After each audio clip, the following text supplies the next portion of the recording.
നമ്മളിവിടെ ഡിസ്കസ് ചെയ്യുന്നത് CBSE 10th സ്റ്റാൻഡേർഡിലെ second ചാപ്റ്ററായ polynomials എന്ന് പറയുന്ന ചാപ്റ്ററിലെ മൾട്ടിപ്പിൾ ചോയ്സ് ക്വസ്റ്റ്യൻസ് ആണ്.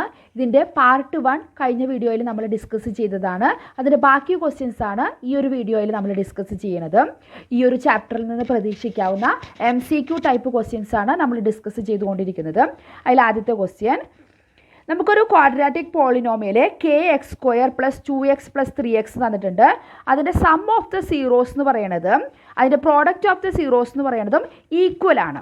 അങ്ങനെയാണെങ്കിൽ അതിൽ k എന്ന് പറയുന്നതിൻ്റെ വാല്യൂ എന്താണെന്ന് നമുക്ക് കണ്ടുപിടിച്ച് കൊടുക്കണം.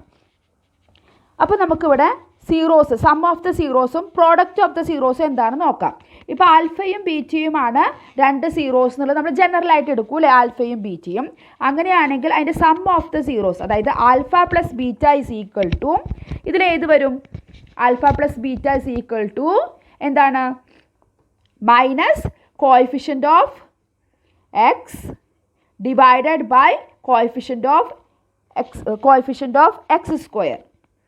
അപ്പോൾ എന്താ വരുന്നത്? Minus coefficient of x divided by coefficient of x square. അതാണ് നമ്മൾ ക്വാഡ്രാറ്റിക് പോളിനോമിയലിൻ്റെ ഫോർമുലയിൽ പഠിച്ചിട്ടുണ്ടായിരുന്നു അല്ലേ. അപ്പോൾ മൈനസ് കോഎഫിഷ്യൻ്റ് ഓഫ് എക്സ് എന്ന് പറയുന്നത് 2 ആണ്, divided by coefficient of x square എന്ന് പറയുന്നത് k. അപ്പോൾ alpha plus beta sum is equal to -2/k എന്ന് കിട്ടി. ഇനി പ്രോഡക്റ്റ് എന്ന് പറയുമ്പോൾ ആൽഫ ഇൻറ്റു ബീറ്റ. പ്രോഡക്റ്റ് എന്ന് പറയുന്നത് കോൺസ്റ്റൻറ്റ് ടേം എന്താണ്? 3 divided by coefficient of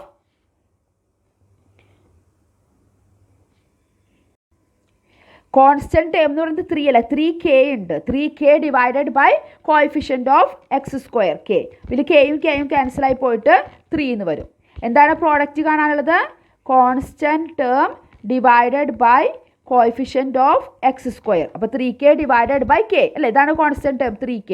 X സ്ക്വയറിൻ്റെ കോഎഫിഷ്യൻ്റ് k. അപ്പോൾ നമുക്ക് സം ഓഫ് ദ സീറോസും പ്രോഡക്റ്റ് ഓഫ് ദ സീറോസും കിട്ടി. ഇനി ഈ ക്വസ്റ്റ്യനിൽ എന്താ പറഞ്ഞിരിക്കുന്നത്? അത് രണ്ടും ഈക്വൽ ആണെന്ന്. അപ്പോൾ ഇവിടെ നമുക്ക് പ്രോഡക്റ്റ് എന്തായിരുന്നു? അല്ല, sum -2/k which is equal to product 3. അപ്പോൾ -2/k ഈസ് ഈക്വൽ ടു 3. അപ്പോൾ നമുക്കിതിനെങ്ങനെ എഴുതാം? -2/3. ഈ 3നെ ഇങ്ങോട്ട് കൊണ്ടുവന്നു, kനെ നമുക്ക് റൈറ്റ് സൈഡിലേക്ക് കൊണ്ടുപോകാം അല്ലേ. 3 ഇങ്ങോട്ട് വരുമ്പോൾ ഡിവൈഡഡ് ബൈ 3 എന്നാവും, k അങ്ങോട്ട് പോകുമ്പോൾ ന്യൂമറേറ്ററിൽ വരും. അപ്പോൾ k ഈസ് ഈക്വൽ ടു നമുക്ക് എന്ത് കിട്ടി? -2/3 എന്ന് കിട്ടി. അപ്പോൾ നമ്മുടെ ഓപ്ഷൻ ഡി ആണ് നമ്മുടെ കറക്റ്റ് ആൻസർ. ഇനി അടുത്ത ക്വസ്റ്റ്യൻ നോക്കാം. ആൽഫയും ബീറ്റയും ഇതുപോലൊരു പോളിനോമിയൽ തന്നിട്ടുണ്ട്. x² + 6x + 2ൻ്റെ സീറോസ് ആണ്. അങ്ങനെയാണെങ്കിൽ 1/α + 1/β എന്താണെന്ന് കണ്ടുപിടിക്കണം. അതിനു മുമ്പ് നമുക്ക് ഈ 1/α + 1/βനെ നമുക്ക് എങ്ങനെ എഴുതാം? നമുക്ക് LCM എടുക്കാം അല്ലേ. ആൽഫ ബീറ്റ LCM എടുക്കുമ്പോൾ ഇവിടെ എന്ത് വരും? ഇവിടെ നമുക്ക് ആൽഫ ഓൾറെഡി ഉണ്ട്, അപ്പോൾ ബീറ്റ കൊണ്ട് മൾട്ടിപ്ലൈ ചെയ്യുക. ബീറ്റ പ്ലസ് ഇവിടെ ഓൾറെഡി ബീറ്റ ഉണ്ട്, അപ്പോൾ ആൽഫ കൊണ്ട് മൾട്ടിപ്ലൈ ചെയ്യുക. അതായത് ബീറ്റ പ്ലസ് ആൽഫ എന്ന് പറയുന്നത് ആൽഫ പ്ലസ് ബീറ്റ ആണ്, ഡിവൈഡഡ് ബൈ ആൽഫ ബീറ്റ. അപ്പോൾ ആൽഫ പ്ലസ് ബീറ്റ എന്ന് പറയുമ്പോൾ സമ്മ്, ആൽഫ ബീറ്റ എന്ന് പറയുന്നത് പ്രോഡക്റ്റ്. അത് രണ്ടും കൂടി കണ്ടുപിടിച്ചിട്ട് ഇതിലിട്ട് കൊടുത്താൽ മതി അല്ലേ. ഇനി നമുക്ക് പോളിനോമിയൽ നമുക്കറിയാം x² + 6x + 2 എന്നാണ്. അപ്പോൾ നമുക്കിതിൽ sum alpha plus beta is equal to, നമ്മളിവിടെ എന്താണ് ഫോർമുല പറഞ്ഞത്? Sum of the zeros is equal to minus coefficient of x എന്ന് പറയുന്നത് 6 divided by coefficient of x square, അത് 1 ആണ്, വിച്ച് ഈസ് ഈക്വൽ ടു -6. ഇനി പ്രോഡക്റ്റ് എന്തായിരുന്നു? Product is equal to constant divided by coefficient of x square. Constant term 2 ആണ്, coefficient of x square 1 ആണ്, അതായത് 2. അപ്പോൾ പ്രോഡക്റ്റ് നമുക്ക് 2 എന്ന് കിട്ടി. അതേപോലെ തന്നെ സം എന്ന് പറയുന്നത് -6 എന്ന് കിട്ടി. അപ്പോൾ ഇതിൽ നമുക്ക് ഇട്ട് കൊടുത്താൽ മതിയില്ലേ. 1/α + 1/β നമ്മൾ എങ്ങനെ എഴുതി? Alpha plus beta divided by alpha beta which is equal to alpha plus beta എന്താണ്? -6 ഡിവൈഡഡ് ബൈ ആൽഫ ബീറ്റ എന്ന് പറയുന്നത് 2. -6/2. ഇത് നമുക്ക് എങ്ങനെ എഴുതാം? 2ൽ 2 1 ടൈംസ്, 6ൽ 2 3 ടൈംസ്, അപ്പോൾ -3. -3 നമ്മുടെ ബി എന്ന് പറഞ്ഞ ഓപ്ഷൻ വരുന്നുണ്ട് അല്ലേ. അപ്പോൾ ഓപ്ഷൻ ബി ആണ് നമ്മുടെ കറക്റ്റ് ആൻസർ. ഇനി നമുക്ക് തേർഡ് ക്വസ്റ്റ്യനിലേക്ക് പോകാം. ഇനി നമ്മൾ ക്വാഡ്രാറ്റിക് പോളിനോമിയൽ അല്ല, ക്യൂബിക് പോളിനോമിയലിൻ്റെ ഇതുപോലെയുള്ള ക്വസ്റ്റ്യൻസ് ആണ് ഡിസ്കസ് ചെയ്യുന്നത്. അപ്പോൾ ഒരു ക്യൂബിക് പോളിനോമിയൽ 3 സീറോസ് ഉണ്ടാവും. നമ്മളതിന് ജനറലായിട്ട് ആൽഫ ബീറ്റ ഗാമ എന്ന് എടുത്തു. ഒരു ക്യൂബിക് പോളിനോമിയൽ ഇവിടെ തന്നിട്ടുണ്ട്. അങ്ങനെയാണെങ്കിൽ ഇതിൻ്റെ alpha beta plus beta gamma plus gamma alpha ഒരു ക്യൂബിക് പോളിനോമിയൽ ആണെങ്കിൽ നമുക്കറിയാം അതിലെ സം ഓഫ് ദ സീറോസും പ്രോഡക്റ്റ് ഓഫ് ദ സീറോസും മാത്രമല്ല product at two taken two at a time അങ്ങനെ ഉണ്ട് അല്ലേ. രണ്ടെണ്ണം വെച്ചിട്ട് അതിൻ്റെ പ്രോഡക്റ്റ് എടുത്തിട്ട് അതിൻ്റെ സമ്മ് കാണുക. Alpha beta plus beta gamma plus gamma alpha അങ്ങനെയും കൂടി ഉണ്ട്. അപ്പോൾ അത് എത്രയാണെന്നാണ് നമ്മളോട് ചോദിച്ചിരിക്കുന്നത്. അപ്പോൾ അതും ഇതുപോലെ കാണാനായിട്ട് നമുക്ക് ഫോർമുല ഉണ്ട് അല്ലേ. Alpha beta plus beta gamma plus gamma alpha എന്ന് പറയുന്നത് നമ്മുടെ ഫോർമുല എന്താണ്? Coefficient of x divided by coefficient of x divided by coefficient of x cube. ഇവിടെ താഴത്തെ എപ്പോഴും എക്സ് ക്യൂബാണ് വരിക കേട്ടോ. Coefficient of x divided by coefficient of x cube. ഈ ഒരു പോളിനോമിയൽ നോക്കിയേ, കോഎഫിഷ്യൻ്റ് ഓഫ് എക്സ് എന്ന് പറയുന്നത് -1 ആണ്. അതുപോലെ തന്നെ കോഎഫിഷ്യൻ്റ് ഓഫ് എക്സ് ക്യൂബ് എന്ന് പറയുന്നത് 1 ആണ്. അപ്പോൾ -1/1 എന്ന് പറയുന്നത് എന്താണ്? -1. -1 എന്ന് പറയുന്നതിൻ്റെ ഫസ്റ്റ് ഓപ്ഷൻ ആണ് അല്ലേ. അപ്പോൾ ഓപ്ഷൻ എ ആണ് കറക്റ്റ് ആൻസർ. അപ്പോൾ ഇത് നിങ്ങൾ ഓർത്ത് വെച്ചിരിക്കണം കേട്ടോ. Coefficient of x divided by coefficient of x cube. ഇത് സെയിം ഇതേപോലെ തന്നെ ഒരു ക്യൂബിക് പോളിനോമിയൽ തന്നിട്ടുണ്ട്. അതിൻ്റെ പ്രോഡക്റ്റ് ആൽഫ ബീറ്റ ഗാമ, ഈ പ്രോഡക്റ്റ് ആണ് കാണാൻ പറഞ്ഞിരിക്കുന്നത്. അപ്പോൾ പ്രോഡക്റ്റ് കാണാനുള്ള ഫോർമുല എന്താണ്? പ്രോഡക്റ്റ് എപ്പോഴും കോൺസ്റ്റൻറ്റ് ടേമാണ് വരിക കേട്ടോ. കോൺസ്റ്റൻറ്റ് ടേം മൈനസ് വരും. ഇവിടെ ഓൾട്ടർനേറ്റീവ് ആയിട്ടാണ് പ്ലസ് മൈനസ് വരുന്നത്. അപ്പോൾ constant term minus constant term divided by അത് സെയിം ആണ് coefficient of x cube. Minus ഇട്ട് കൊടുത്തു. ഈ ഒരു പ്രോബ്ലത്തിലെ കോൺസ്റ്റൻറ്റ് ടേം എന്താണ്? 6 divided by coefficient of x cube എത്രയാണ്? 2. അപ്പോൾ -6/2. 2ൽ 2 1 ടൈംസ്, 6ൽ 2 3 ടൈംസ്. അപ്പോൾ നമുക്കിവിടെ -3/1 അല്ലെങ്കിൽ -3 എന്ന് കിട്ടി. അപ്പോൾ നമ്മുടെ ഓപ്ഷൻ എ ആണ് കറക്റ്റ് ആൻസർ. ഇതേപോലെ തന്നെ വേറൊരു പോളിനോമിയൽ, അതിന് പോളിനോമിയൽ നമുക്ക് തന്നിട്ടില്ല, പക്ഷേ അതിൻ്റെ സമ്മും അതേപോലെ തന്നെ പ്രോഡക്റ്റും പിന്നെ product taken 2 at a time ഉണ്ടല്ലോ അതും, ഇത് 3 നമുക്ക് തന്നിട്ടുണ്ട്. ഇത് വെച്ചിട്ട് നമുക്ക് ആ പോളിനോമിയലെ കണ്ടുപിടിക്കണം. അപ്പോൾ പോളിനോമിയൽ കണ്ടുപിടിക്കാൻ വളരെ ഈസിയാണ്. നമുക്കിതെല്ലാം തന്നിട്ടുണ്ടല്ലോ. അപ്പോൾ നമുക്കൊരു ജനറൽ പോളിനോമിയൽ എങ്ങനെയായിരിക്കും? ഒരു ക്യൂബിക് പോളിനോമിയലിൻ്റെ x cube minus alpha plus beta plus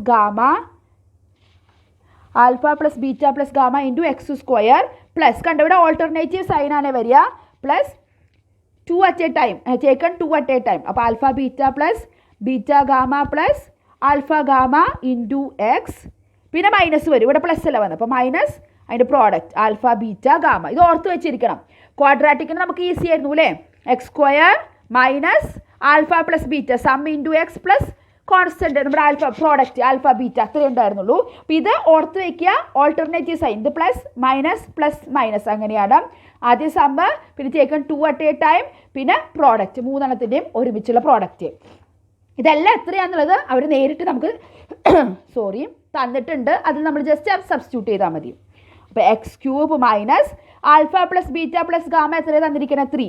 അപ്പോൾ 3x square plus alpha beta plus beta gamma plus gamma alpha നമുക്ക് -10 തന്നിരിക്കണേ. അപ്പോൾ ഇവിടുത്തെ സൈൻ മാറി -10x പിന്നെന്താണ് മൈനസ് ആൽഫ ബീറ്റ ഗാമ അത് -24 ആണ്. നമ്മുടെ ഫോർമുലയിലും ജനറൽ ഫോമിലും ഒരു മൈനസ് ഉണ്ട്. അപ്പോൾ 2 മൈനസ് കൂടി ആകുമ്പോൾ പ്ലസ് ആവുകയെ, അത് നിങ്ങൾ തെറ്റിക്കരുത്. +24 നമ്മൾ വിചാരിക്കും ഇവിടെ -24 അല്ലേ, ഇവിടെ എന്തുകൊണ്ട് പ്ലസ് ആയി? നമ്മുടെ ഫോർമുലയിൽ ഇവിടെ മൈനസ് ഉണ്ട് നമ്മുടെ ജനറൽ ഫോമിൽ. അപ്പോൾ ആ മൈനസും ഈ മൈനസും കൂടിയിട്ടാണ് ആ ടേം പ്ലസ് ആയത്.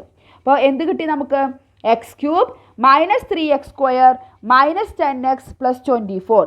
ഇത് ഏത് ഓപ്ഷനാണ് കിടക്കുന്നത്? ഓപ്ഷൻ സി ആണ്. അപ്പോൾ കറക്റ്റ് ആൻസർ. ഇനി നമുക്കൊരു ലാസ്റ്റ് ഒരു ക്വസ്റ്റ്യൻ കൂടി ഡിസ്കസ് ചെയ്യാം. ഒരു ക്യൂബിക് പോളിനോമിയൽ തന്നിട്ടുണ്ട് ax³ + bx² + cx + d ജനറലാണ് തന്നിരിക്കണേ. അതിൻ്റെ ഒരു സീറോ എന്ന് പറയുന്നത് എന്താണ്? 0 തന്നെയാണ്. അങ്ങനെയാണെങ്കിൽ മറ്റ് 2 സീറോസ് ഉണ്ടാവുമല്ലോ, അതിൻ്റെ പ്രോഡക്റ്റ് എത്രയാണെന്നാണ് ചോദിച്ചിരിക്കുന്നത്. അപ്പോൾ ഒന്ന് 0, മറ്റ് 2 നമുക്ക് എന്തായിട്ട് എടുക്കാം? ആൽഫയും ബീറ്റയും ആയിട്ട് എടുക്കാം. അപ്പോൾ ഗാമയാണ് 0 എന്ന് വിചാരിക്കുക. അപ്പോൾ ആൽഫയും ബീറ്റയും ജനറലായിട്ട് എടുത്തു. മൂന്നാമത്തെ ഗാമയ്ക്ക് പകരം നമ്മൾ 0 എന്ന് പറഞ്ഞിട്ടുണ്ട്, ആ 0 എടുത്തു. ഇനി നമുക്ക് ആൽഫ ഇൻറ്റു ബീറ്റ മറ്റ് 2 സീറോസിൻ്റെ പ്രോഡക്റ്റ്. അപ്പോൾ ആൽഫയും ബീറ്റയും മൾട്ടിപ്ലൈ ചെയ്യുമ്പോൾ എത്ര കിട്ടും? അതാണ് നമുക്ക് കണ്ടുപിടിക്കേണ്ടത്. അപ്പോൾ നമുക്ക് sum of the product of zeros taking 2 at a time ഉണ്ടല്ലോ, അതായത് alpha beta plus beta gamma plus alpha gamma അത് കണ്ടുപിടിക്കാം. അതിനെതിരെ നമുക്ക് alpha beta plus beta gamma എന്താണ് ഇവിടെ? 0 ആണ് അല്ലേ, പ്ലസ് ആൽഫ ഇൻറ്റു അതായത് ആ മൂന്നാമത്തെ 0 എന്ന് പറയുന്നത് 0 ആണ്, which is equal to alpha beta plus ഇത് രണ്ടും കൂടി മൾട്ടിപ്ലൈ ചെയ്യുമ്പോൾ എന്ത് കിട്ടും 0 പ്ലസ് ഇത് രണ്ടും മൾട്ടിപ്ലൈ ചെയ്യുമ്പോഴും 0, അതായത് ആൽഫ ബീറ്റ. അപ്പോൾ ഇത് ടേക്കൺ 2 അറ്റ് എ ടൈം എടുക്കുമ്പോൾ നമുക്ക് എന്ത് കിട്ടി? ആൽഫ ബീറ്റ എന്ന് കിട്ടി. ഇത് നമുക്ക് ഇനി ആ ഒരു ഇക്വേഷനിൽ എന്താണ് ടേക്കൺ 2 അറ്റ് എ ടൈം ആണെങ്കിൽ അത് കാണാനുള്ള ഫോർമുല എന്ന് പറയുന്നത് എന്താണ്?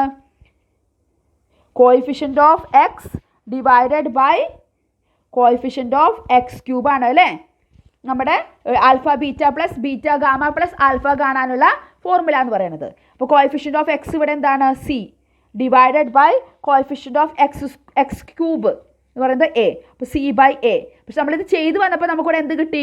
ആൽഫ ബീറ്റ എന്ന് കിട്ടിയില്ലേ? ഈ ഒരു ഇക്വേഷനിൽ നമ്മൾ ഗാമയ്ക്ക് 0 ഇട്ട് കൊടുത്തപ്പോൾ നമുക്ക് അത് എന്ത് കിട്ടി?